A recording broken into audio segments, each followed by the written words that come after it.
runaway slaves. She described her feelings about the law. Says legislative act, when I heard Christians and humane people actually recommended the remanding of escaped fugitives into slavery as a duty binding on good citizens, I could only think, these men and Christians cannot know what slavery is. Stowe's anger motivated her to write Uncle Tom's Cabin, a novel that portrayed slavery as brutal and immoral. In this section, you will learn how the Compromise of 1850 deepened the division between the North and the South. The Fugitive Slave Act. The 1850 law to help slaveholders recapture runaway slaves was called the Fugitive Slave Act. People accused of being fugitive under this law could be held without an arrest warrant. In addition, they had no right to a jury trial. Instead, a federal commissioner ruled on each case. The commissioner received $5 for releasing the defendant and $10 for turning the defendant over to the slaveholder. This obviously gave an incentive to return the person, whether the commissioner thought it was right or wrong. Southerners felt that the Fugitive Slave Act was justified because they considered slaves to be property, but Northerners resented the Fugitive Slave Act. It required Northerners to help recapture runaway slaves. It placed fines on people who would not cooperate and jail terms on people who helped the fugitives escape. In addition, Southern slave catchers roamed the North, sometimes capturing free Americans. The presence of slave catchers throughout the North brought home the issue of slavery to Northerners. They could no longer ignore the fact that by supporting the Fugitive Slave Act, they played an important role in supporting slavery. They faced a moral choice. Should they obey the law and support slavery, or should they break the law and oppose slavery? Uncle Tom's Cabin. Stowe published Uncle Tom's Cabin in 1852. It dramatically portrayed the moral issues of slavery. In fact, a play based on the book increased the popularity of theater as well as abolitionism. The book's main character was Uncle Tom, a respected older slave. The plot centers on Tom's life under three owners. Two of the owners were kind, but the third was cruel. The novel includes dramatic scenes, such as the dangerous escape of a slave named Elza and her baby across the Ohio River. Elza made her desperate retreat across the river just in the dusk of twilight. The gray mist of evening, rising slowly from the river, enveloped her as she disappeared up the blank and swollen current, and floundering masses of ice presented a hopeless barrier between her and her pursuer.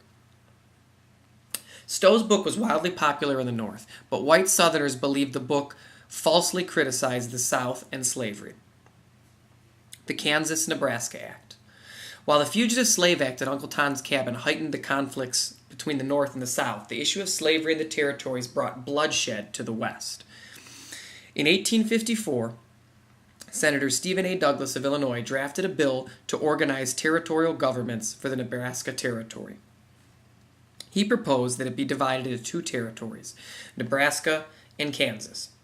To get Southern support for the bill, he suggested that the decision about whether to allow slavery in each of these territories be settled by popular sovereignty. Popular sovereignty is a system where residents vote to decide an issue.